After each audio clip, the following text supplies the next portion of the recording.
Hello again. Now, the funeral of 4 children allegedly murdered by their mother took place in eNCA in the Eastern Cape today. The mother collapsed in court on Thursday at a bail application and she's been rushed to hospital.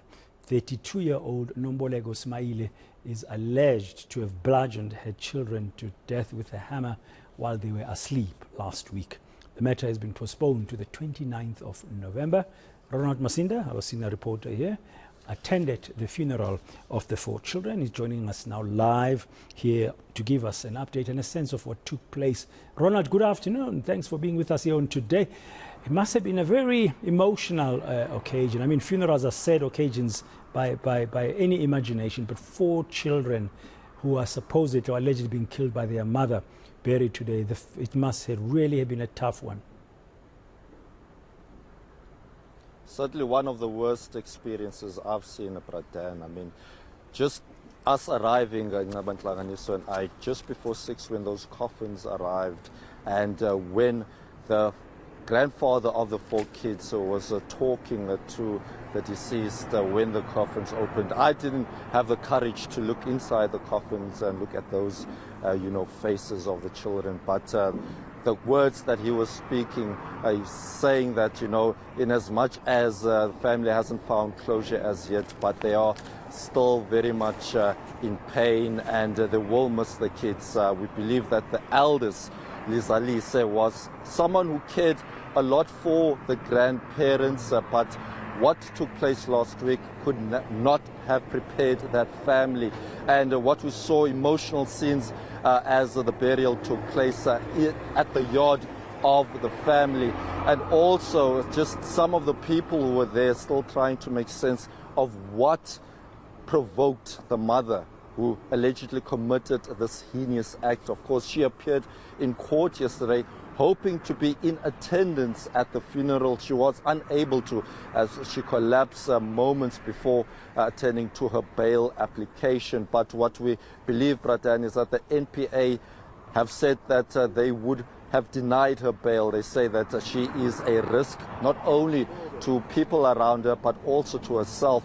We are being told that last week, when following the confession that she made to her own father that she had killed her 4 children, she wanted to kill herself.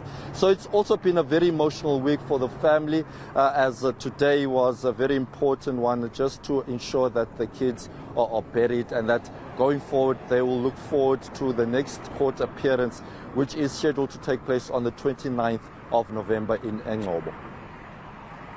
Yeah, it's a very sad one, because yesterday, as you said, the mother, the 32-year-old mother, appeared in court and collapsed.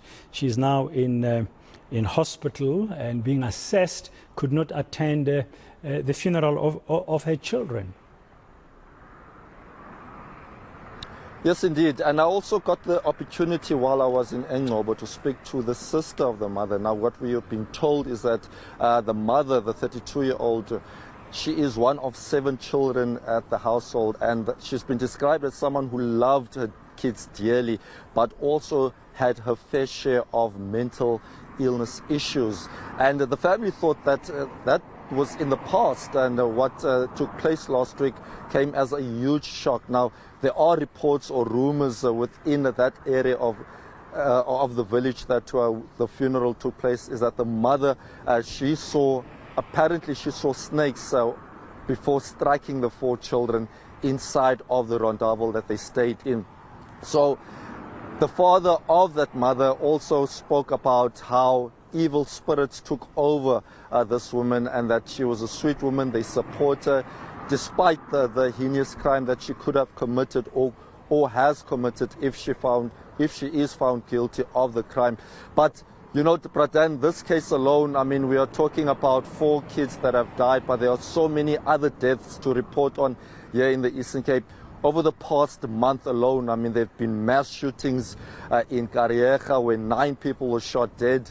Last night, we visited a village where 7 people were shot and killed on Wednesday night. And there's been so many of these shootings. Last week in Gqeberha, we also visited an area in New Brighton, where 6 people were shot and killed. And when I spoke to Oscar Mobuyane, the Premier of the province, who was in attendance at this funeral, he says that this is the worst he's seen of the Eastern Cape. 2022 is a year that they want to forget, and they've asked, or they've also written a letter as the government, the provincial government, to the police minister to intervene, to look at ways of curbing the crimes that have taken place here in the province.